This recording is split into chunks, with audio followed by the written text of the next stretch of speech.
program acara kajian ilmiah bersama guru kita Ustaz Dr. Ali Musri Syamjan Putra MA Hafidhullah Ta'ala.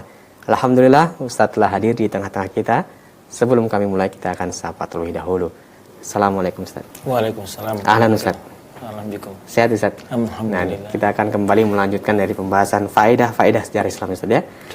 Dan ikhwatal Islam rahimani Allah wa iyyakum, kami ingatkan kembali bagi Anda yang bertanya nanti di sesi kedua, silahkan bisa menghubungi nomor kami di 0218236543. Sebutkan nama Anda, dari mana Anda berasal.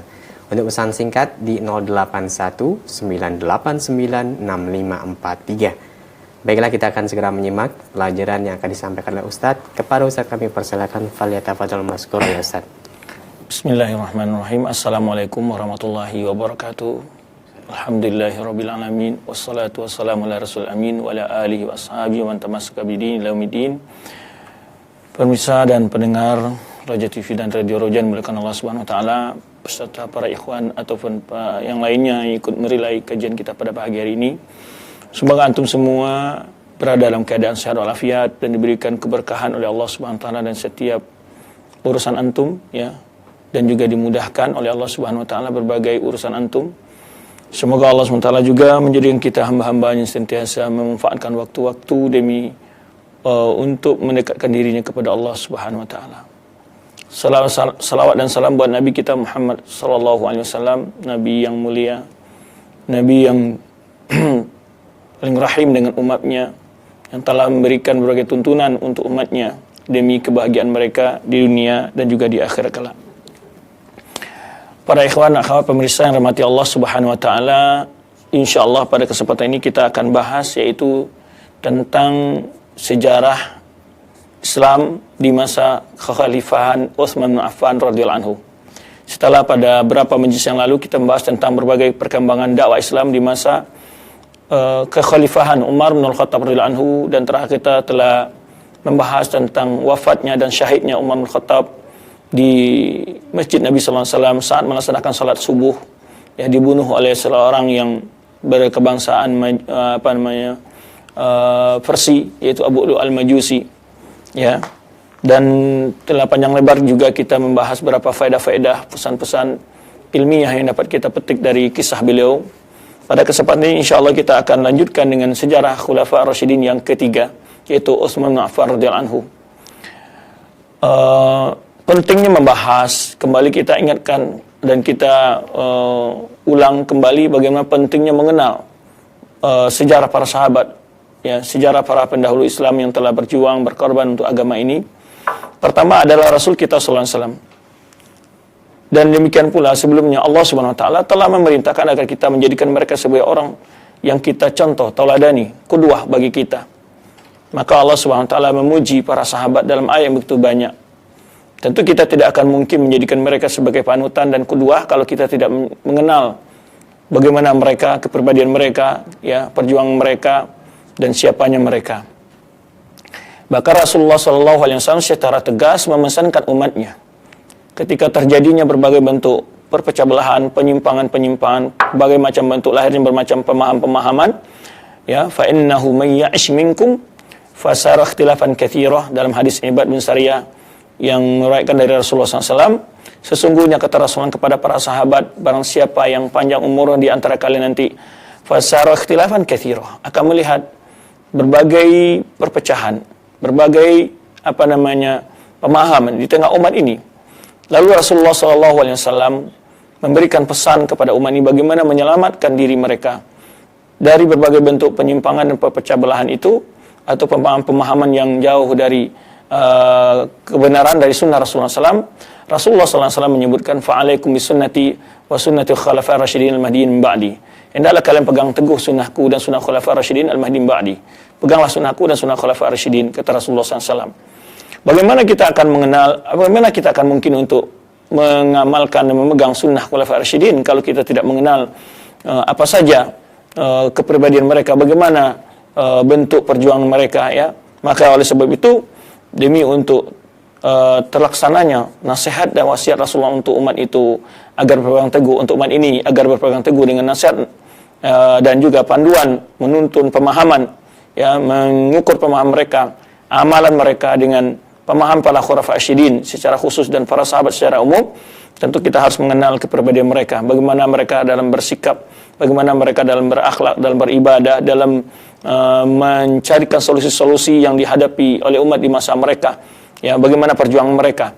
Semakin mengenal kita terhadap tentang kepribadian mereka, tentang sejarah mereka, tentu akan timbul rasa-rasa ingin mengenal mereka, rasa ingin mencintai mereka. Karena bagian dari keimanan kepada Allah SWT mencintai sesama orang mukmin, apalagi sebagai terhadap hamba-hamba Allah yang telah dipilih oleh Allah SWT menjadi pejuang-pejuang agama jadi masa Rasulullah SAW, dan bahkan Rasulullah SAW pun telah memuji mereka. Maka oleh sebab itu, sebagai muslim kita harus mengenal bagaimana sejarah para pendahulu umat ini, ya, bagaimana pengorbanan mereka, perjuangan mereka. Dan penting lagi untuk kita mengenal kepribadian para sahabat itu adalah ketika di masa kita ini terdapat kelompok-kelompok yang menjatuhkan kehormatan mereka, yang menghina mereka, yang melecehkan mereka, yang mengolok-olok mereka, ya, maka tentu kita perlu untuk tidak terpengaruh, tidak terjerumus ke dalam penyimpangan-penyimpangan yang mereka suka mengejek, mencela para sahabat itu. Kita harus mengenal bagaimana perjuangan para sahabat, ya, kejujuran yang ada dalam kehidupan mereka. Dan kita juga bisa menjawab berbagai bentuk argumentasi-argumentasi yang digunakan oleh para kelompok yang sesat itu untuk menjatuhkan kehormatan sahabat, seperti kebiasaan-kebiasaan orang-orang Syiah Rafidhah yang mereka mempelintir, yang mereka berusaha manipulasi data dan fakta tentang sejarah.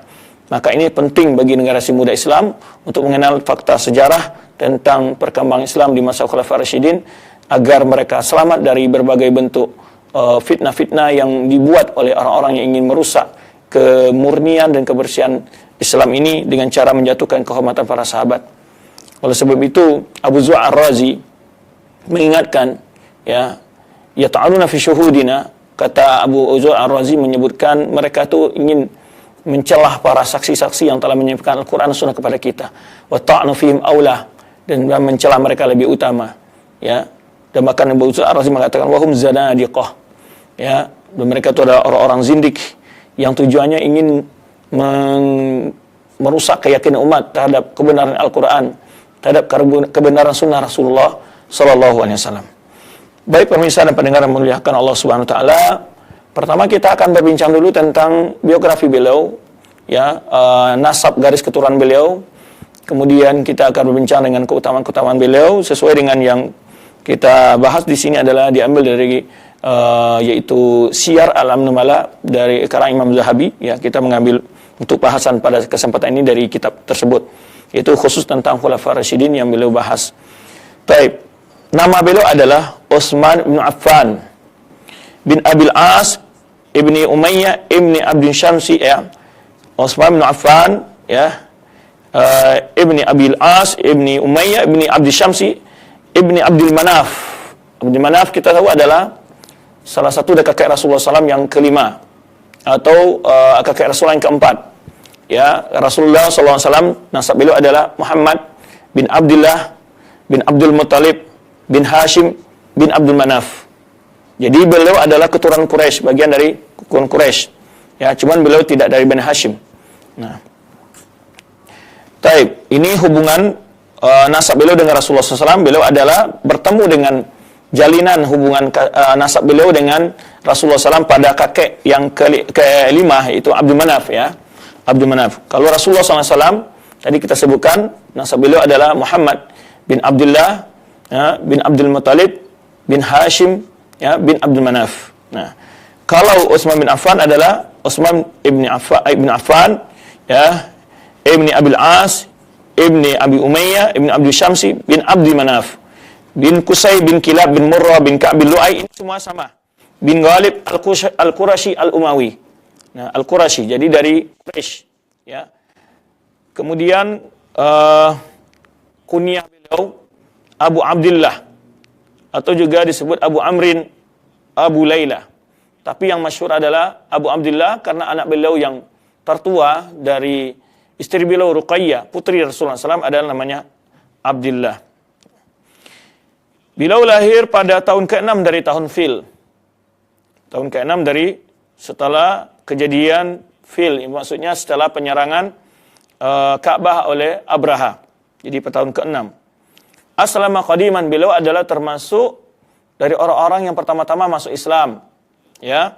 Wa mimman da'a as-Siddiq ila Islam, dan beliau masuk Islam melalui Abu Bakar Siddiq anhu yang mengajak dia masuk Islam.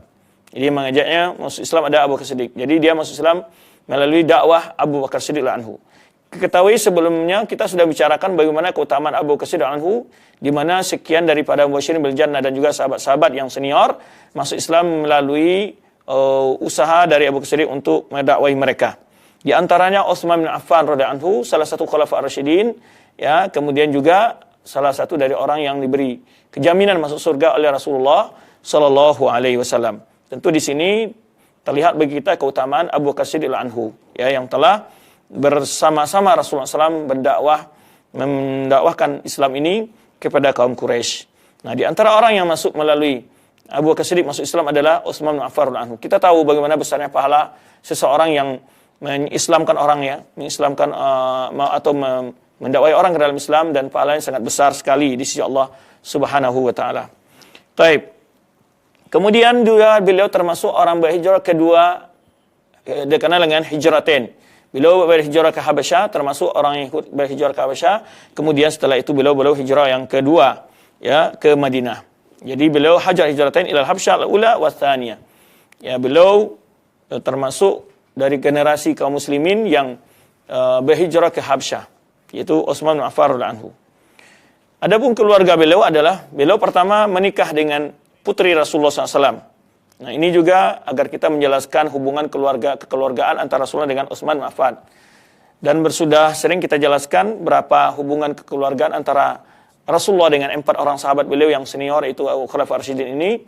Abu Bakar adalah mertua Rasulullah SAW, Umar adalah mertua Rasulullah SAW, Utsman adalah menantu Rasulullah SAW, Ali adalah menantu Rasulullah SAW. Nah, ini hubungan kekeluargaan antara Rasulullah SAW dengan para sahabat yang 4 orang ini, ya, Khulafaur Rasyidin. Kenapa ini kita jelaskan? Agar kita juga melihat keutamaan Utsman, ya, dia menikahi putri Rasulullah SAW. Itu satu kehormatan bagi seseorang. Ya, jangankan putri Nabi, ya, putri orang yang ketua Bapak RT aja kadang sudah suatu kehormatan bagi orang untuk menikahinya. Ya, putri seorang gubernur, putri seorang menteri, putri seorang presiden merupakan sebuah kehormatan bagi seorang dapat menikahinya. Tapi ini adalah hamba yang paling dicintai Allah, yaitu putri Rasulullah sallallahu alaihi wasallam. Siapa yang tidak akan bangga menikahi putri Nabi, ya. Nah, beliau menikah dengan anak Rasulullah SAW. Ruqayyah ini adalah sebelum Rasulullah SAW diangkat menjadi Nabi. Kemudian Ruqayyah meninggal pada saat perang Badar, malam perang Badar, ya. Saat malam perang Badar beliau meninggal. Dan Utsman diperintahkan oleh Rasulullah SAW untuk menjaga istri beliau dan diberi dispensasi oleh Rasulullah untuk tidak ikut perang Badar. Sebetulnya Utsman bin Affan anhu ingin ikut perang Badar saat itu, akan tapi Rasulullah SAW menyuruh beliau untuk merawat istrinya. Nah, maka beliau termasuk yang dihitung dalam perang Badar oleh Rasulullah SAW, sehingga saat pembagian rampasan perang Badar beliau termasuk yang mendapat bagian dari pasukan yang ikut perang Badar. Nah, ini menunjukkan keutamaan Utsman bin Affan radhiyallahu anhu, karena beliau tidak ikut berperang atas izin Rasulullah sallallahu alaihi wasallam. Ini juga jawaban, ya, jawaban terhadap hinaan yang selalu dilantarkan oleh orang Syiah Rafidhah terhadap Utsman bin Affan. Ya, belum mereka mengatakan Utsman bin Affan tidak ikut perang Badar, ya, maka dia bukanlah seorang sahabat yang senior, yang terhormat, dan seterusnya. Ya, padahal Rasulullah SAW sendirilah yang memberikan dispensasi kepada beliau untuk tidak ikut, dan beliau tidak ikut bukan karena main-main, tapi ada karena merawat putri Rasulullah SAW merupakan istri beliau radhiyallahu anhu. Taib. Ya, maka Utsman bin Affan tidak ikut perang Badar karena merawat istrinya, merupakan putri Rasulullah SAW dengan izin Rasulullah SAW. Tetapi, ya, ketika Rasulullah SAW membagi harta rampasan perang Badar, beliau termasuk yang diberi bagian, ya, oleh Rasulullah SAW. Nah, ketika datang kabar gembira tentang kemenangan kaum muslimin waktu perang Badar, itu pada hari saat dikuburkannya Ruqayyah, istri Utsman, putri Rasulullah SAW di Madinah. Setelah itu Rasulullah SAW menikahkan Utsman dengan putri beliau yang lain, yaitu namanya Ummu Kalsum. Nah, ini menunjukkan keutamaan Utsman, ya, kemuliaan Utsman, sehingga Rasulullah SAW menikahkan putri beliau 2 orang, ya, menikahkan putri beliau yang lain untuk Utsman setelah meninggal putri beliau yang pertama menjadi istri Utsman bin Affan radhiyallahu anhu. Ini sebuah kehormatan, ya, Rasulullah SAW menikahkan putrinya dengan Utsman, dan ini menunjukkan kemuliaan Utsman itu sendiri, keutamaan bagi Utsman radhiyallahu anhu, ya. Kemudian Ummu Kalsum meninggal di tahun ke-9 Hijriyah. Ya, ke-9 Hijriyah. Ketika itu Rasulullah SAW berkata kepada Utsman, seandainya aku masih punya putri yang lain, ya, aku akan nikahkan engkau dengannya. Nah, ini menunjukkan betapa cintanya Rasulullah kepada Utsman. Ya, cintanya Rasulullah kepada Utsman, sehingga beliau memuji dan menyampaikan perasaan beliau kepada Utsman, seandainya masih ada putri saya yang lain, tentu saya akan nikahkan engkau dengan dia, ya, Utsman Affan radhiyallahu anhu, ya. Nah, ini, ya, barangkali tidak perlu kita jelaskanlah bagaimana kemuliaan seorang Utsman di sini. Ya, bagaimana Rasulullah SAW menikahkan beliau dengan 2 putri beliau. Ya, yang pertama meninggal, kemudian menikahkan yang kedua. Ya, bahkan Rasulullah SAW mengatakan seandainya masih ada putri beliau yang lain, ya, tentu beliau akan nikahkan. Karena memang ada putri yang lain tapi sudah menikah, yaitu Fatimah radhiyallahu anha telah menikah dengan Ali radhiyallahu anhu. Taib. Para ulama menjelaskan tentang keutamaan Utsman ini, tidak dikenal seseorang yang pernah menikahi 2 orang putri Nabi kecuali hanya Utsman. Maksudnya bukan hanya putri Nabi, semenjak, ya, Adam, ya, belum pernah ada orang menikahi 2 putri Nabi kecuali Utsman Affan radhiyallahu anhu. Walidzalika, karena itulah Utsman itu diberi gelar dengan sebutan Dzunnuraini atau Dzannuraini. Ya, Dzunnuraini, memiliki 2 cahaya. Ya, maka sebab beliau diberi Utsman Dzunnurain, digelari dengan Dzunnurain adalah karena beliau menikahi 2 putri Rasulullah SAW. Ya, setelah meninggal yang pertama, kemudian menikahkan yang kedua. Bahwa minas sabiqin awalin, beliau termasuk orang-orang yang pertama-tama masuk Islam. Ya, dan juga orang pertama-tama berhijrah. Ya, dan beliau juga termasuk 10 orang yang dijamin masuk surga oleh Rasulullah SAW. Ini sudah berkali-kali kita bacakan hadisnya. Waktu bicara tentang keutamaan Abu Bakar Siddiq anhu, dan juga ketika berbicara keutamaan Umar bin Khattab anhu, dan juga para sahabat-sahabat yang lain. Mereka yang 10 itu dalam satu konteks hadis Rasulullah SAW menyebutkan Abu Bakar fil jannah, Umar fil jannah, Utsman fil jannah, ya, Ali fil jannah, Abu Ubaidah fil jannah, Sa'ad fil jannah, Zubair fil jannah, Talha fil jannah. Kemudian Abu Ubaidah, Sa'ad bin Abu Waqqas sudah, Abu Ubaidah, ya, kemudian Zaid, ya, Zaid fil jannah. Jadi ada 10 orang sahabat yang dijamin masuk surga oleh Rasulullah sallallahu alaihi wasallam. Jadi Talha, Zubair, ya, Sa'ad bin Abu Waqqas, Abu Ubaidah bin Jarrah, ya, kemudian Zaid bin Az, ya. Kemudian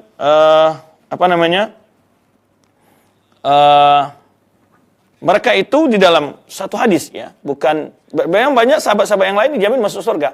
Seperti umpamanya Bilal, Rasulullah SAW mendengar ketika Isra Mi'raj sandalnya Bilal di surga. Ini kabar gembira bahwa Bilal menjadi ahli surga karena didengar oleh Rasulullah SAW telapak sandalnya, ya, di surga.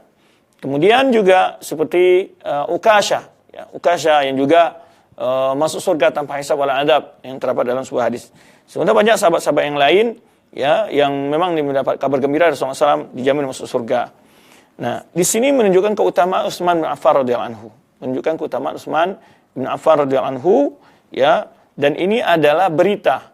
Jadi berita itu tidak ada namanya mansuh terhadap sebuah berita. Tidak bisa dihapus karena kalau berita dikoreksi berarti itu bohong. Berarti itu bohong. Maka Rasulullah SAW tidak, maka oleh sebab itu ulama dalam ilmu tafsir menyebutkan bahwa ataupun membahas masalah nasikh mansuh, bahwa yang nasikh mansuh itu berlaku bagi ayat-ayat yang berhubungan dengan hukum, ya, ataupun hadis-hadis yang berhubungan dengan hukum. Adapun berita tidak, karena berita itu adalah pasti, ya, kalau dikoreksi menjadi kebohongan. Rasulullah SAW terlepas dari sifat-sifat maksum dari berbuat bohong. Taib. Kemudian, ya,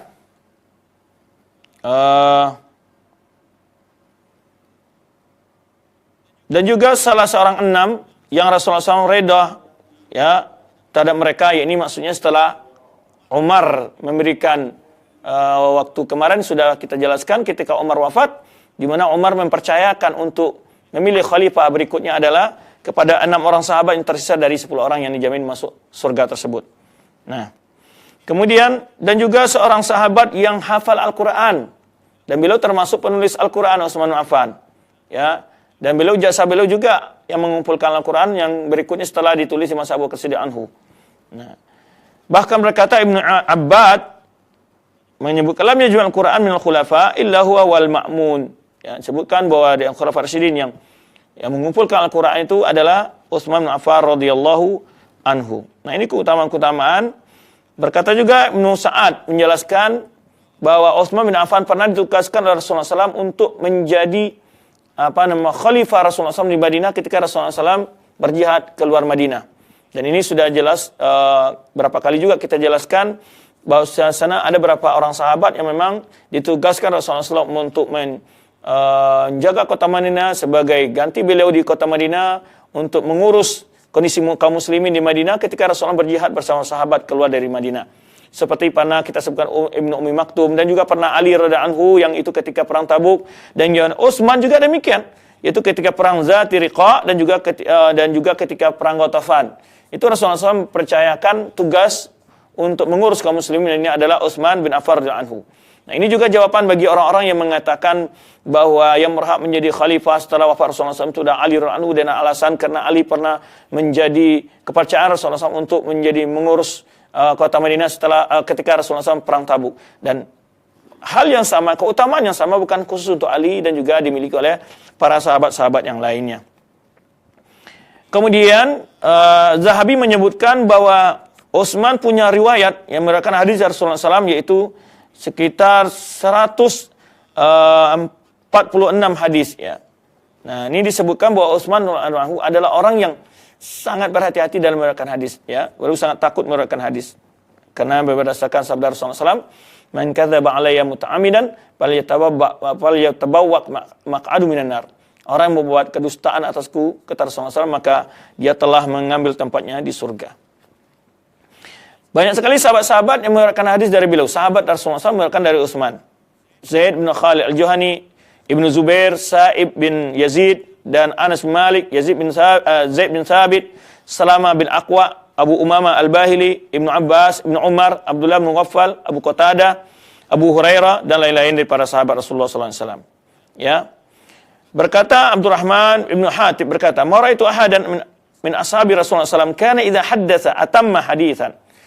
Dia berkata, aku tidak melihat seorang pun dari sahabat Rasulullah SAW, di antara sahabat Rasulullah SAW, yang orang apabila menyampaikan sebuah hadis sangat sempurna, wala ahsana min Utsman, dan juga menyampaikan dengan sangat baik, lebih baik daripada Utsman bin Affan radhiyallahu anhu. Illa an kana rajulan yahabul hadis, tetapi dia itu orang yang sangat sulit untuk menyampaikan hadis, yang sangat takut dalam menyampaikan hadis Rasulullah SAW. Dan juga diriwayatkan dari Ibnu Musirin bahwa Utsman adalah orang yang sangat paham dengan manasik haji, ya, dan juga di antara sahabat yang sangat paham dengan manasik haji adalah Utsman, kata beliau, dan juga Ibnu Umar radhiyallahu anhuma. Nah, itu sedikit tentang biografi beliau singkatnya. Tadi sudah kita sebutkan kenapa beliau disebutkan dinamakan dengan Dzin Nurain adalah ketika karena beliau menikahi 2 putri Rasulullah SAW. Dikatakan oleh Husain al-Ju'fi, ya, bertanya kepada sahabatnya, ya, dari Abdullah bin Umar bin Aban al-Ju'fi, berkata, kenapa Utsman dinamakan Dzun Nurain? Qultu la qala li lam yajma'i ibnatai nabiyyin منذ خلق الله Adam ila an taquma sa'a ghaira Utsman. Jadi kata beliau adalah karena tidak ada seorang pun yang pernah menikahi 2 putri Nabi semenjak Allah menciptakan Adam sampai hari kiamat selain Utsman. Falidzalika summiya Dzun Nurain. Karena itu beliau disebut dengan gelar dengan Dzun Nurain. Nah, dan hal yang sama juga diriwayatkan oleh Hasan Basri, seorang tabi'in, murid dari Mas'ud, ya. Beliau mengatakan, "Inna masumi Utsman Dzun Nurain dan la ya'lam ahad aghlaqa babahu ala ibnatai nabiyyin ghairahu." Maksudnya tidak ada dalam sejarah umat manusia yang pernah menikahi 2 putri Nabi selain Utsman radhiyallahu anhu. Nah. Kemudian, ya, Ali bin Abi Thalib pernah ditanya tentang lakabnya Utsman ini kenapa dinamakan Dzun-Nurain. Ali bin Abi Thalib menjawab. Nah, kenapa kita sebutkan riwayat Ali bin Abi Thalib? Di sini juga tujuan kita agar melihatkan bahwa di antara sesama sahabat Rasulullah SAW itu saling menyebutkan keutamaan mereka, saling memuji, tidak ada rasa kebencian, rasa permusuhan, rasa dengki antara mereka. Sebenarnya direkayasa kisah-kisah mereka oleh kelompok yang ingin membenci para sahabat Rasulullah SAW. Maka di sini sengaja kita sebutkan bagaimana pujian Ali radhiyallahu anhu kepada Utsman. Kata Ali radhiyallahu anhu, "Dzaka mru'un yud'a fil mala'ala dzan-nurain." Dia adalah orang yang dikenal di tengah-tengah malaikat dzan-nurain. Karena khatana Rasulullah SAW ala ibnataini, karena dia telah menjadi mantu Rasulullah SAW dengan dua orang putri beliau. Ini pengakuan dari Ali bin Abi Thalib sendiri untuk menjelaskan kepada kaum yang mengkultuskan Ali radhiyallahu anhu bagaimana Ali radhiyallahu anhu tidak pernah merasa ada sakit hati atau merasa benci dan marah kepada Utsman radhiyallahu anhu. Kemudian ya, tentang lakabnya tadi disebutkan beliau diberi kunia atau Abu Abdullah atau disebut juga Abu Amr. Ya. Dan beliau punya anak dari putri Rasulullah yang pertama itu Ruqayyah, itu namanya Abdullah. Ya, Abdullah. Adapun ibunya, ibunya Utsman ini juga punya hubungan kekeluargaan dengan Rasulullah SAW. Ya, di mana orang tua dari istri Utsman ya adalah saudara kembar dari Abdullah, ayah orang tua Rasulullah SAW. Orang tua Rasulullah SAW. Ya, Abdullah orang tua Rasulullah SAW. Ibunya Utsman namanya Arwa binti Quraiz. Ya, Quraiz ibnu Rabi'ah bin Habib bin Abdi Syamsi. Wa ummuha Ummu Hukaim. Jadi ibu dari istri beliau ini, Arwa ini adalah yaitu Hukaim, Ummu Hukaim namanya Bayda binti Abdul Muttalib. Sedangkan Abdul Muttalib adalah kakek Nabi sallallahu alaihi wasallam. Nah, Bayda ini yaitu saudara kembar dari Abdullah ibnu Abdul Muttalib, yaitu orang tua dari Rasulullah sallallahu alaihi wasallam. Jadi tadi kita lihat dari sisi kakek beliau yang laki-laki, beliau bertemu dengan kakek yang keempat bersama kakek Rasulullah sallallahu alaihi wasallam, punya hubungan hati karib kerabat, ya. Kemudian juga dari sisi keturunan ibu beliau adalah menikahi yaitu anak bibi dari Rasulullah sallallahu alaihi wasallam, ya, karena ibu dari istrinya Utsman adalah saudara kembar dari ayah Nabi sallallahu alaihi wasallam atau orang tua Nabi sallallahu alaihi wasallam. Fa Ummu Utsman binti ammati Nabi sallallahu alaihi wasallam. Maka ibu dari Utsman itu adalah putri dari bibinya Rasulullah atau paman putri bibi, ya, putri dari Rasulullah, bibi dari Rasulullah sallallahu alaihi wasallam. Nah, kemudian Ibnu Mus'ab juga menyebutkan orang pertama-tama masuk Islam setelah Abu Bakar dan Ali dan Zaid bin Haritha, karena pernah di awal Islam orang pertama masuk Islam itu dari kalangan anak-anak adalah Zaid bin Haritha dan Ali bin Abi Thalib. Dari kalangan anak-anak ada Ali bin Abi Thalib, dari kalangan budak ada Zaid bin Haritha, kemudian dari kalangan orang tua adalah Abu Bakar Siddiq anhu, kemudian setelah itu adalah Utsman, ya. Nah, ini tentang hubungan kekeluargaan nasab beliau, garis keturunan beliau yaitu Utsman bin Affan radhiyallahu anhu, dan kita lihat ya bahwa beliau adalah sangat dekat garis keturunan dengan Nabi sallallahu alaihi wasallam. Dan juga kita lihat bagaimana kecintaan Rasulullah kepada beliau, di mana Rasulullah SAW menikahkan beliau dengan dua orang putrinya, ya. Setelah wafat yang pertama Ruqayyah, kemudian beliau menikahkan dengan putri beliau Ummi Kalsum. Bahkan ketika Ummu Kalsum wafat juga Rasulullah SAW menyatakan, seandainya kami punya yang lainnya, kami akan nikahkan Utsman dengan putriku, kata Rasulullah SAW. Baik, bagaimana sifat fisik beliau? Nah, sifat fisik beliau ini agak sulit menjelaskan terjemahan bahasa Indonesianya, yaitu beliau adalah orang yang sangat kekar badannya, tidak terlalu pendek juga tidak terlalu tinggi, ya. Wajah yang begitu tampan, warna kulit beliau putih bercampur kemerah-merahan, ya. Kemudian wajahnya ada nakotat jadri ya, kabirul lihya, memiliki jenggot yang begitu subur sekali, ya, azimul karadis, yaitu ini sendi-sendinya yang begitu besar, berarti menunjukkan ya tulangnya besar-besar gitu maksudnya. Ba'idul mankabain, yaitu sangat jauh ini lebar pundak ini. Kemudian khadl saqaini, memiliki betis yang gumpal gitu besar, ya berdaging. Kemudian tawil zira'ain, ya panjang ininya beliau, ya. syi'ru qad kasa zira'aini, bahkan memiliki tangan beliau berbulu gitu.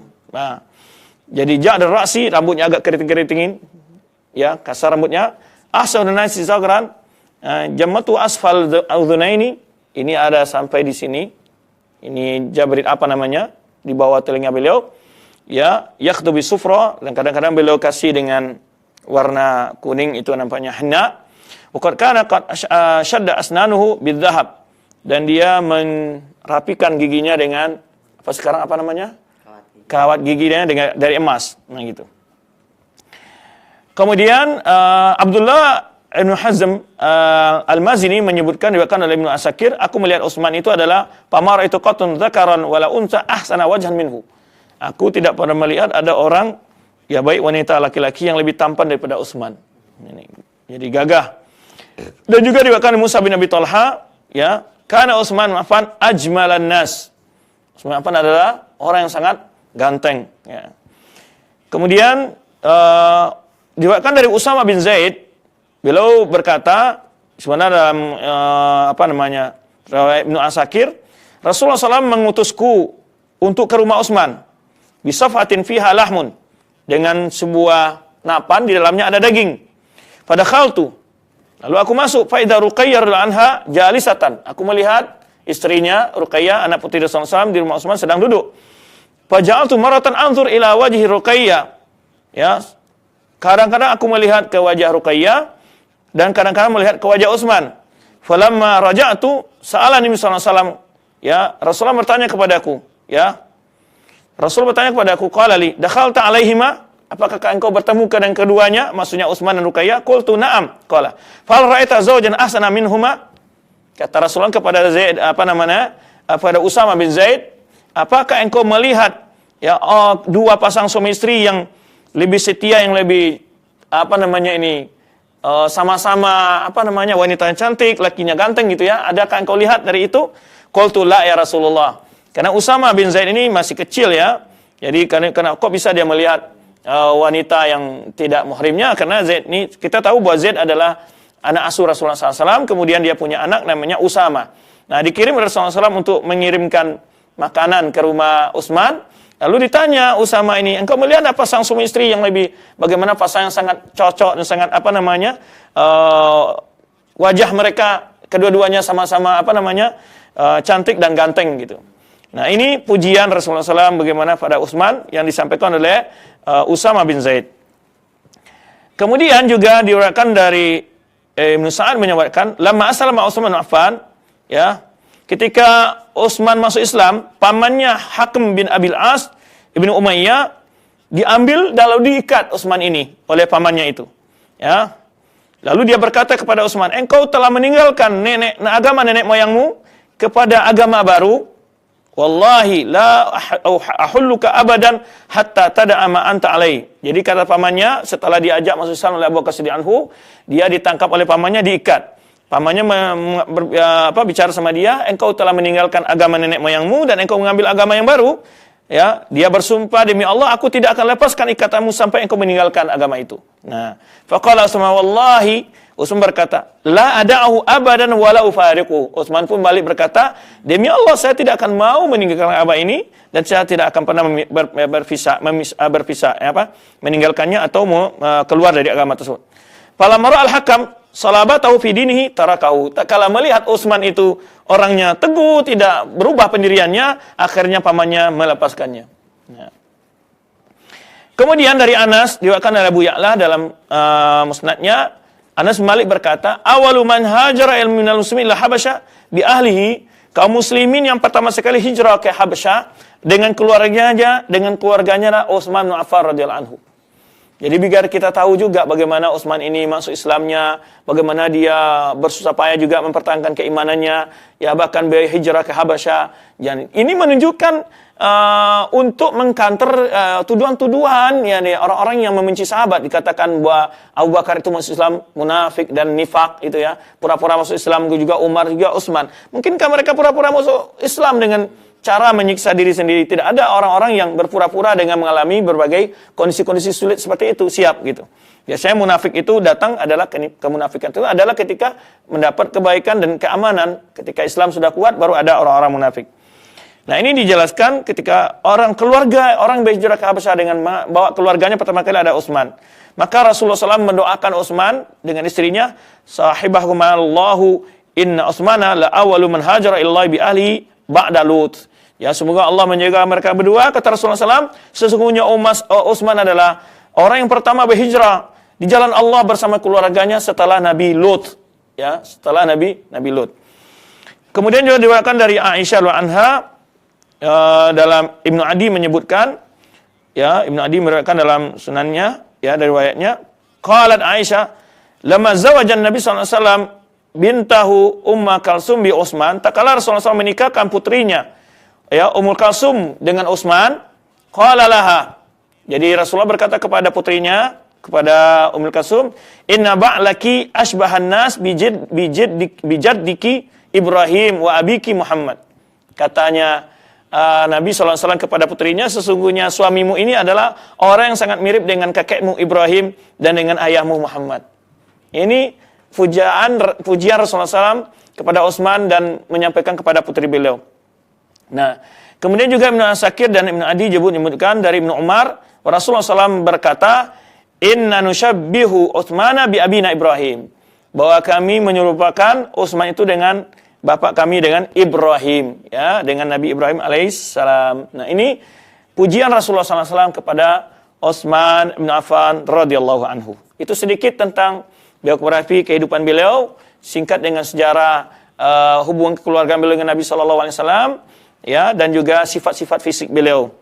Sekarang barangkali kita singgung sedikit tentang beberapa hadis, ya, sebetulnya ini panjang ini, ya, keutamaan-keutamaan beliau. Keutamaan-keutamaan beliau sudah juga kita singgung pada pelajaran-pelajaran kita yang lalu saat menyebutkan keutamaan Abu Bakar Siddiq anhu, termasuk kadang-kadang ada Utsman di bawah dalam hadis tersebut, ya, seperti Rasulullah bermimpi melihat adanya ember turun di langit lalu mengambil air dari sumur, ya. Nah, termasuk Utsman di situ. Ketika ditakwil oleh Rasulullah SAW, oleh para sahabat menjelaskan bahwa para rawi hadis menyebutkan itu ditakwil dengan kekhilafan mereka. Dan masih banyak sebetulnya hadis-hadis. Di sini kita sebutkan sebagian hadis-hadis yang bicara tentang keutamaan Utsman sekarang, ya, di luar hadis-hadis yang telah kita bahas sebelumnya. Pertama, hadis riwayat Imam Bukhari dan Muslim dari Aisyah anha, bahwa Nabi SAW jaba'a thiyabahu hina dakhala Utsman. Jadi ketika Rasulullah SAW, ini ceritanya begini, Rasulullah SAW masuk ke rumah, sedang baring-baring di rumah beliau, datang Abu Bakar, ya, beliau masih tetap aja terbuka paha beliau gitu, ya, berbicara dengan Abu Bakar. Setelah Abu Bakar menyelesaikan urusan dengan Rasulullah SAW, datang lagi Umar. Umar datang juga, Rasulullah SAW biasa-biasa saja, ya, paha beliau tersingkap gitu ketika ini mertua yang datang gitu, ya, biasa betis beliau terbuka. Kemudian ketika Utsman masuk setelah Umar pergi, Utsman datang. Ketika itu Rasulullah SAW memperbaiki sarungnya, memperbaiki kondisi duduk beliau. Nah, ini yang disebutkan oleh Aisyah, bertanya kepada Rasulullah SAW, ketika Abu Bakar masuk, engkau biasa-biasa saja Rasulullah. Ketika Umar masuk, engkau biasa-biasa saja. Ketika Utsman masuk, kenapa engkau akan kaget, lalu memperbaiki baju, sarungmu, ya, menutup auratmu dengan rapi. Maka Rasulullah SAW mengatakan kepada Aisyah, ya, ala astahi min rajulin tastahi minhul malaikah. Nah, ini salah satu keutamaan Utsman. Apa aku tidak akan malu dari seseorang yang malaikat aja malu kepada orang tersebut? Nah, Rasulullah menghargai para sahabat, ya, sesuai dengan kepribadian para sahabat. Nah, Utsman ini adalah orang yang sangat malu sekali gitu, ya. Utsman terkenal dengan sifat yang sangat malu, jadi tidak mau masuk kalau kondisi Rasulullah begitu. Maka kalau seandainya Rasulullah SAW berbaring-baring ada kelihatan bagian-bagian tubuh beliau yang sensitif, ya, akhirnya betis beliau, ya, Utsman nggak jadi masuk, maka dia tidak akan mau mengelontarkan kebutuhannya nanti, kata Rasulullah SAW. Nah, ini buktinya adalah malaikat malu kepada Utsman. Ini keutamaan Utsman. Dan Rasulullah SAW pun mengetahui tentang keutamaan itu, maka Rasulullah SAW pun malu kepada Utsman dengan cara memperbaiki posisi duduk beliau dan juga pakaian beliau. Nah, ini keutamaan Utsman, yaitu malaikat. Kalau Umar, ya, setan lari dari Umar, ya, setiap menempuh sebuah jalan di situ ada setan ketemu Umar, setan lari kepada jalan yang lain, gang yang lain. Kalau Utsman adalah malaikat memiliki Utsman memiliki orang yang sangat malu sehingga malaikat pun malu kepada Utsman. Nah, ini keutamaan sahabat ini. Meskipun semua sahabat itu punya keutamaan-keutamaan yang bukan berarti sahabat lain tidak punya sifat malu, tapi setiap sahabat itu punya sifat-sifat yang dominan, sifat-sifat yang mereka memiliki kelebihan dari yang lainnya, sehingga dipuji dengan itu. Seperti Umar terkenal dengan sifat yang berani dan seterusnya. Nah, dan juga Imam Bukhari meriwayatkan dari Abi Abdurrahman As-Sulami bahwa Utsman ketika dikepung ya di rumahnya ya, asyafa alaihim, lalu Utsman berkata kepada para demon, pada orang-orang yang mengepung rumah beliau saat terjadi fitnah mau pembunuhan beliau. Beliau bertanya, anshudukum billah wala anshudu illa ashaban Nabi SAW. Aku persaksikan kali kepada Allah, dan tidaklah aku tanya di sini kecuali sahabat Nabi SAW. Alastum ta'lamuna, bukankah kalian tahu bahwa Rasul SAW berkata, man jahaza jaishal usra falahul jannah fajahaztuhum. Orang yang menyiapkan peralatan persiapan logistik untuk perang usra, maka dia adalah mendapat surga. Kita tahu waktu Jaisul Usra yang pernah kita bicarakan dalam sejarah Sirah Nabawiyah, di mana Utsman melengkapi ya dengan kendaraannya, dengan senjatanya, dengan perbekalannya, logistiknya dianggap. Sehingga Rasulullah mengatakan, ma darra Utsman ba'dal yaum. Ya, Utsman tidak ada lagi apapun yang dilakukannya, dia tidak akan disentuh oleh azab Allah Subhanahu wa taala. Itu keutamaan Utsman yang itu ketika dia membiayai ya pasukan perang ya dengan hartanya pribadi. Siapa yang pernah memiliki hal seperti ini? Keutamaan orang-orang sekarang ini yang apakah sampai keutamaannya menyaingi Utsman bin Affan sehingga mereka berani-berani menghina, mencela Utsman bin Affan. Ya, bagaimana pengorbanannya yang luar biasa dimiliki oleh Utsman bin Affan, baik sebelum dia menjadi khalifah, ya, dia sudah banyak berkorban untuk Islam baik secara fisik maupun hartanya. Nah, alastum ta'lamuna, apakah kalian tidak pernah mendengar Rasulullah SAW? Apa bukankah kalian telah pernah tahu bahwa Rasulullah SAW berkata, man hafara bi'ru Ruma. Nah, bi'ru Ruma ini adalah sumur punya orang Yahudi yang sampai sekarang masih menjadi wakaf bagi kaum muslimin, yang mana saat itu ketika terjadi kekeringan di Madinah, itu orang Yahudi ini menjual airnya kepada orang-orang. Dibeli oleh Utsman, diwakafkan kepada kaum muslimin. Yang sampai hari ini terkenal dengan Bi'ru Utsman. Ya, berjarak sekitar mungkin 2 km atau 3 km dari Masjid Qiblatain ya. Kalau jemaah umroh biasa dibawa ke sana, ya, ke kebun korma Utsman atau ke sumurnya Utsman di situ. Nah, itu diwakafkan oleh dia, dibeli dengan yang sangat mahal, dijual oleh orang Yahudi ini dan dibeli oleh dia, dan kemudian digratiskan orang-orang mengambil dari air tersebut. Falahul jannah, Rasulullah juga menjanjikan ya mangkuk untuk dia surga. Fahfartuha fasaddaqu bima qal. Jadi ketika orang-orang ini mengepung rumah beliau menyebutkan, tidakkah kalian tahu bahwa Rasulullah SAW pernah menjamin buat keutamaan-keutamaan yang diberikan Rasul kepada aku berbuat baik kepada Islam ini dengan cara mempersiapkan pasukan perang dengan segala peralatannya.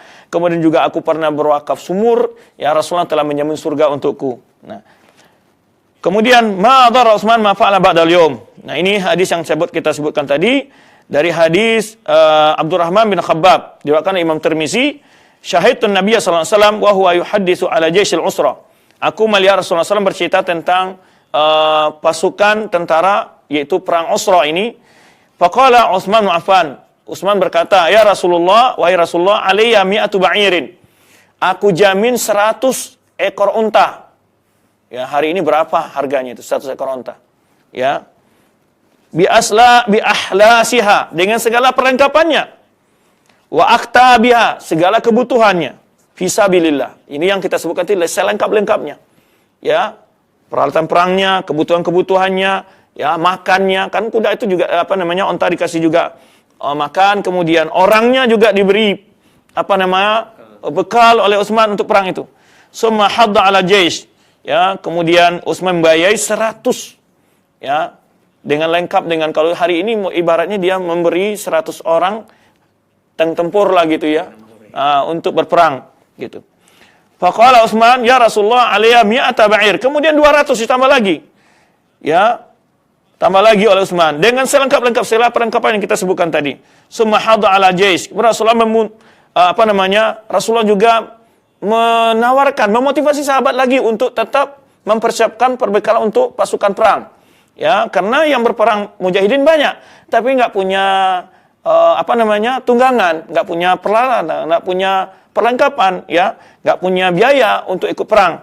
Maka Rasulullah memotivasi ya para orang-orang kaya waktu itu untuk ikut mempersiapkan membantu biaya perang itu.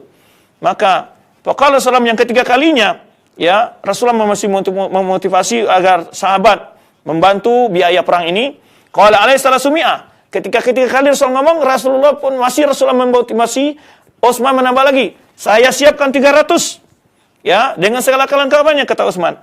Panazar Rasulullah SAW wa yaqul, ma 'ala Utsmana ma 'amila ba'da hadhihi. Tidak ada lagi hal yang akan dihitung dosanya, apapun yang dilakukan Utsman setelah ini dosanya diampuni oleh Allah Subhanahu wa taala. Ibaratnya begitulah Rasulullah SAW menjelaskan utamaannya. Ketika pertama Rasulullah memotivasi orang untuk membiayai perang itu, Utsman mengatakan, saya bantu 100 orang Rasulullah dengan segala perlengkapan perangnya. Rasulullah masih bicara, ya, minta lagi pada siapa lagi yang bisa membantu, kata Rasulullah SAW ikut membantu persiapan perang ini. Utsman masih ketika Rasulullah mengatakan, saya bantu 200 ya Rasulullah. Ketika kemudian Rasulullah masih motivasi, ya, untuk sahabat untuk ikut membantu lagi, Utsman mengatakan, saya cukupkan 300 ya Rasulullah dengan segala perlengkapan perangnya. Kemudian baru Rasulullah turun, artinya ya sudah tidak lagi dibutuhkan begitu. Utsman melengkapi ya kebutuhan perang saat itu dengan 300, ya, hari ini mungkin 300 tank dengan segala perlengkapannya, ya, untuk berperang di jalan Allah Subhanahu wa taala. Keutamaannya luar biasa. Maka hadis yang sangat masyhur itu adalah ma dharra Utsman ma fa'ala ba'dal yaum. Ya, sebagaimana tadi judulnya ma dharra Utsman ma fa'ala ba'dal yaum. Tidak ada lagi nanti ya Utsman ini akan disalahkan, akan dihisab ya dengan apa yang dilakukannya setelah hari ini. Nah, ini keutamaan Utsman radhiyallahu anhu. Kemudian Tirmizi juga menyebutkan ya ketika Utsman datang kepada riwayat Imam Tirmizi dan disahihkan oleh Hakim dari Abdurrahman bin Samurah, ketika Utsman datang kepada Nabi SAW dengan 1000 dinar ketika mempersiapkan pasukan Jaisul Usra itu, nasaraha fi hijri, diberikan kepada Rasulullah SAW di hadapan Rasulullah. Ya, maka Rasulullah SAW menciumnya. Ya, madarra Utsman ma'amila ba'dal yaum. Masih keutamaan ini ya. Utsman mempersiapkan pasukan perang dengan selengkap-lengkapnya, yaitu sekitar 300 ya. Kemudian juga diriwayatkan Imam Tirmizi dari Anas ya, lamma amara Rasulullah SAW bi bai'atir ridwan. Nah, ini keutamaan lain, bai'atur ridwan. Ini juga salah satu syubhat yang disebar-sebarkan oleh orang-orang yang membenci sahabat, kelompok-kelompok yang membenci sahabat, bahwa Utsman itu adalah tidak ikut dalam bai'atur ridwan. Sedangkan bai'atur ridwan itu adalah utamanya besar sekali ya, yang Allah sebutkan dalam Al-Qur'an. Ya, laqad radhiyallahu 'anil mu'minin iz yubayyi'unaka tahta asy-syajar. Allah telah sangat redha dengan orang beriman yang membaiatmu di bawah pohon. Nah, ini maksudnya adalah yaitu bai'atur ridwan. Nah, karena Utsman bin Affan ila ahli Makkah, sedangkan kata Anas Malik, Rasulullah mengirim Utsman sebagai utusan untuk berdialog, untuk bernego dengan orang kafir Makkah waktu Fathu Makkah itu. Ya. Lalu datang kabar bahwa Utsman itu terbunuh. Nah, ini sebetulnya. Jadi sebetulnya sebab ada bai'atur ridwan itu adalah untuk membela Utsman. Bahkan Rasulullah SAW ketika itu pun memberikan salah satu salamnya, tempelnya dia. Ini adalah bai'atnya Utsman. Rasulullah SAW mengambil bai'at Utsman sendiri. Jadi Utsman termasuk yang dibaiat, termasuk dalam sahabat dalam baiat di bawah waktu baiatur ridwan. Makanya Anas bin Malik menyebutkan, ya, ketika Rasulullah mengirim Utsman kepada ahli Makkah, maka Rasulullah membaiat para orang-orang ya sahabat waktu itu. Maka Rasulullah SAW berkata, Inna Utsman fi hajatillah wa hajati rasuli. Utsman sedang melaksanakan tugas di jalan Allah dan juga tugas yang dibebaskan oleh Rasulnya. Ya, paraba bi ihda yadayhi. Rasulullah SAW menempelkan salah satu tangannya ke tangan yang lain. Bahkan yadu Rasulullah SAW li Utsman khairan min aidihim li anfusihim. Jadi maka Rasulullah menempelkan satu tangan yang lain, mengatakan ini adalah baiatnya Utsman. Jadi Rasulullah sendiri yang membaiat buat Utsman saat itu. Ini menunjukkan bahwa Utsman termasuk orang yang mendapat pahala yang diraih oleh sahabat waktu baiatur ridwan. Sebagaimana juga Rasulullah SAW memberikan pahala dan menjamin pahala juga rampasan perang ketika Utsman diberi tugas Rasulullah SAW untuk merawat istrinya ketika perang Badar. Nah, kemudian dari Abdullah bin Umar juga diriwayatkan Imam Tirmizi bahwa dzakar Rasulullah SAW fitnatan faqal. Nah, Rasulullah menyebutkan sebuah fitnah, akan terjadi nanti fitnah kata Rasulullah SAW. ya yaqtulu fiha hadza mazluman. Rasulullah menunjuk Utsman bahwa di saat terjadi fitnah itu adalah ini akan terbunuh secara zalim, kata Rasulullah SAW. Ya, nanti akan kita sebutkan di hadis juga ketika terbunuhnya Utsman, di mana Rasulullah SAW mengatakan nanti Allah akan memberimu pakaian jika ada orang-orang munafik ingin menanggalkannya, jangan kamu berikan, jangan kamu mau, kata Rasulullah SAW. Nah, ini ditakwil oleh para surah hadis. Maksudnya adalah ketika Allah memberikan nanti kekuasaan menjadikan kamu sebagai khalifah, ada orang-orang yang ingin menjatuhkan kamu dari khalifah kamu, jangan mau, kata Rasulullah SAW, sampai Utsman menjadi mati syahid ke saat itu. Nah, ini beberapa hadis-hadis yang lain sebetulnya. Waktu membatasi kita, insya Allah kita akan bahas insya Allah pada kali-kali yang lain ini lebih rinci lagi. Ya, masih tersisa untuk penyampaian materi sekitar berapa menit lagi, nanti baru kita masuk ke dalam soal jawab ya. Diriwayatkan juga oleh Imam Tirmizi dan Hakim dan Ibnu Majah dari Ka'b bin Murrah bahwa ia mendengar Rasulullah SAW bersabda, ya, menyebutkan fitnah-fitnah. Ya, famarra rajulan muqni'in bisawbin, lalu ada orang lewat, ya, hadza yaumaidin alal huda, kata Rasulullah, orang ini yang saat tadi fitnah dia berada di atas petunjuk. Fakumtu ilahi, maka artinya sahabat yang meriwayatkan hadis Murrah bin Ka'b ini menemui orang yang ditunjuk oleh Rasulullah SAW itu, faidah wa Utsman, rupanya orang itu adalah Utsman. Fa aqbaltu ilaihi biwajhi, aku temui dengan wajahku. Faqultu hadza, qala na'am, lalu aku bawa Utsman menghadap Rasulullah SAW, lalu aku tanya pada Rasulullah, ini ya Rasulullah? Iya, kata Rasulullah SAW. Jadi berarti ketika terjadi fitnah itu, Utsman sudah diisyaratkan akan mati syahid, dan Utsman akan disyaratkan juga orang yang berada di atas kebenaran saat itu. Ya, berarti khilafahnya adalah khilafah yang ya rasyidah, khilafah yang benar. Ya, maka Rasulullah orang ini saat itu ada berada di atas kebenaran. Tentang mati syahidnya Utsman memang sudah datang beberapa kabar sebelum Utsman menjadi khalifah pada perang Uhud atau ketika Rasulullah SAW naik ke Bukit Uhud. Ketika Bukit Uhud itu bergerak dan bergetar, Rasulullah SAW, "Usbud ya Uhud, fa inna ma'alaika nabiyyun wa siddiqun wa syahidain." Tenanglah wahai gunung Uhud, di atasmu ada nabi, ada Siddiq, Abu Bakar Siddiq, ada dua orang yang masih syahid. Maksudnya adalah Umar dan Utsman radhiyallahu anhuma. Nah, ini sebetulnya kisah-kisah yang bagaimana dalam tentang kepribadian dan juga kekhalifahan Utsman Affan. Kemudian juga diriwayatkan oleh Imam Tirmizi dan Imam Hakim dari Aisyah anha bahwa Nabi SAW bersabda, "Ya Utsman, innahu la'ala Allah yukammisuka qamisan." Ini yang riwayat yang tadi sebutkan tadi, wahai Utsman, nanti Allah akan berimu pakaian. Fa in araduka ala khalqi fala takhla'hu. Jika mereka meminta engkau untuk membuka pakaian itu, jangan dibuka, jangan dilepaskan, kata Rasulullah SAW. Maka yang dimaksud itu ditakwil oleh ulama hadis adalah maksudnya adalah tentang kekhalifahan Utsman yang yang ingin dijatuhkan oleh para orang-orang yang memberontak kepada beliau saat itu. Kemudian diriwayatkan Imam Tirmizi dari Utsman bahwa dia berkata pada saat Yaumud Dar, ya, inna Rasul sallallahu alaihi wasallam, ini Yaumud Dar itulah masuk ketika terjadi fitnah Utsman dikepung di rumahnya. Maka Utsman berkata, bahwa Rasulullah SAW telah memberikan janji kepadaku, ahada ilayya ahdan fa ana sabirun alaihi. Rasulullah telah menyebutkan, yaitu tentang cerita tadi, bahwa Allah akan berimu kekuasaan, berimu pakaian, jangan kamu buka ketika orang-orang itu memaksamu untuk membukanya. Maka ini yang dimaksud oleh Utsman ketika dia dikepung, sungguh Rasulullah SAW telah memberikan sebuah perintah, janji kepadaku, dan aku akan sabar menunggu janji itu. Ya. Dan juga diriwayatkan oleh Abu Hurairah dalam sebuah hadis, yang diriwayatkan oleh Imam Hakim dalam Mustadrak, ketika ishtara Utsman jannah minan Nabi SAW marrataini. Ya. Disebut kalau di sini bahwa Utsman telah membeli surga dari Nabi SAW 2 kali, ya, yaitu yang pertama adalah membeli sumur tadi di rumah Una, kemudian juga dalam menyiapkan pasukan perang untuk para Jaish al-Usra. Nah. Kemudian juga dari Abu Hurairah anhu diriwayatkan oleh Ibnu Asakir bahwa Nabi SAW bersabda, Utsman min asbai ashabi bi khalqan. Jadi dia menyebutkan Utsman adalah orang sahabat-sahabatku yang sangat mirip fisiknya denganku, kata Rasulullah sallallahu alaihi wasallam. Kemudian juga diriwayatkan oleh Imam Tabrani dari Isma ibnu Malik bahwa ia berkata, tatkala wafat putri Rasulullah sallallahu alaihi wasallam yang menjadi istri Utsman, Rasulullah SAW berkata, zawwiju Utsmana law kana li salisatan, law kana li salisatun la zawajtuhu. Kata Rasulullah SAW, ambillah Utsman ini menjadi menantu kalian. Seandainya aku masih punya yang ketiga, aku akan nikahkan putriku dengannya. Ya, wa ma zawatuhu illa bil wahyi minallah. Bahkan dia katakan oleh Rasulullah SAW, aku tidak menikahkannya kecuali berdasarkan wahyu dari Allah Subhanahu wa taala. Ini menunjukkan keutamaan Utsman radhiyallahu anhu. Dan juga diriwayatkan dari Ali. Dari Ali dalam riwayat Ibnu Asakir, Ali berkata, aku mendengar Rasulullah SAW bersabda.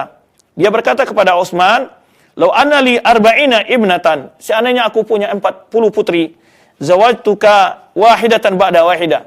Aku akan nikahkan satu persatu dengan engkau wahai Utsman.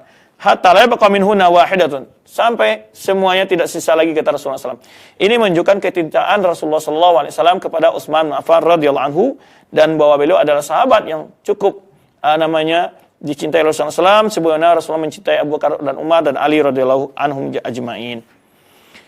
Kemudian juga diriwayatkan dari Ibnu Asakir dari Zaid bin Sabit, ya, bahwa Rasulullah SAW bersabda, "Marra bi Utsmanu wa indi malakun minal malaika."